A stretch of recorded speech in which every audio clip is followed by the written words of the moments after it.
திமுகனாலே தோல்வி தோல்விதான். வெற்றியை பற்றி திமுக பேசலாமா? திமுக 1949 வருஷத்துல செப்டம்பர் 17 தொடங்கப்பட்ட கட்சி. இந்த 76 வருஷ காலத்துல திமுக ஆட்சியில இருந்தது எவ்வளவு காலம் தெரியுமா? வெறும் 26 வருஷம் தான். தமிழ்நாட்டோட வரலாற்றுல இங்க அதிக காலம் ஆட்சியில இருந்த கட்சி அதிமுக தான்.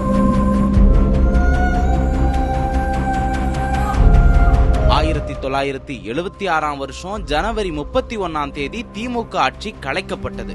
தமிழ்நாடு வரலாற்றிலேயே, ஏன் இந்திய வரலாற்றிலேயே ஊழலுக்காக கலைக்கப்பட்ட ஒரு ஆட்சி திமுக ஆட்சி தான். எம்ஜிஆர் காலத்திலேயே 13 வருஷம் தொடர்ச்சியா வனவாசம் போன கட்சி திமுக. 1991 2011 தேர்தல்கள்ல எதிர்கட்சியா கூட வர முடியாம போன கட்சி திமுக. அம்மா ஜெயலலிதா காலத்துல 2011 சட்டமன்ற தேர்தல்ல தோல்வி, 2014 மக்களவை தேர்தல்ல தோல்வி, 2016 சட்டமன்ற தேர்தல்ல திரும்பவும் தோல்வி. அதிமுக கூட்டணி இல்லாம தனியா நின்னு கூட தேர்தல்ல வெற்றி கண்டிருக்கு. ஆனா தனியா நின்னு தேர்தலை சந்திக்கிற தைரியம் திமுகவுக்கு கிடையாது. அப்படி தனிச்சு நின்னு இருந்தா இன்னும் பல தோல்விகளை திமுக சந்திச்சிருக்கும். மொத்தத்துல திமுகனா தோல்வி, தோல்வின்னா திமுக.